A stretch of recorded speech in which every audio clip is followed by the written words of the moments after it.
Մարսը 8-րդ տանը, սա շարունակությունն է երկրորդ մասի, նաև լինում են հաճախակի մարդիկ, երբ քարտեզում ենք նայում ենք, ովքեր որ շատ ծանր աշխատանքներ են ֆիզիկական կատարում կամ գտնում եւ սիրում են, որ ամեն ինչ դժվար լինի, հա, չգիտես ինչու։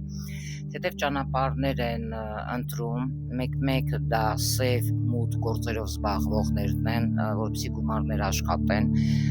դրանք ովքեր կապ ունեն մութ գործերի հետ, այսինքն թրաֆիքինգի,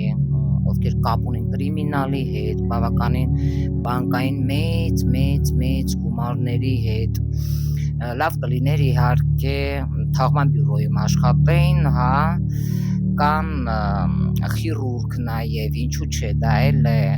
Մարսը 8-րդ տանը։ Այստեղ նաև մարդ կարող է աշխատել կասիր, կստացի, սուպերմարկետում, բայց եթե Մարսը իր մեջ հավաքվել է, հետագայում կարող է նաև լինել բացասական դրսևորումներ անձի մոտ, հա, հարաբերություններում, այսինքն այդպես նաև կարող է լինել ձեր ամուսինը, հա, ոչ միայն սա խոսում ենք մարդու մասին, նաև մարդ կարող է իր կյանք ձգել այդպիսի մարդուն կամ հենց նրա Մարսը կարող է լինել 8-րդ տանը, ովքեր ձեր կողակիցները օրինակ կարող են լինել, որոնք կարող են կապ ունենալ հարբեցողության հետ, թմրամոլության հետ, խաղամոլության հետ,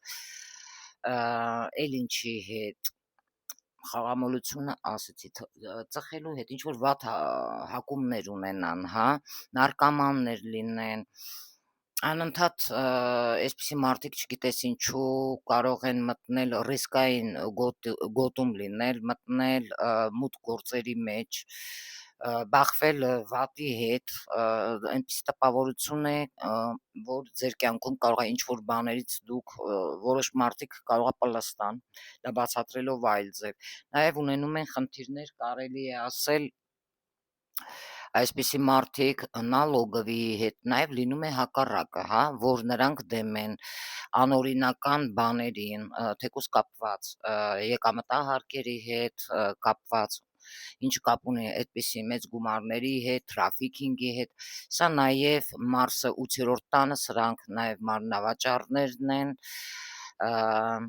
հա, եւ այսպիսի մարդիկ բավական իրենց կյանքում շատ վտանգների են հանդիպում։ Սա բավականին շատ ցածր, հա, ուրեմն էներգիա է, ես ինչի համար, որովհետև այստեղ խմիչք էլ կա, այստեղ նարկոտիկ էլ կա,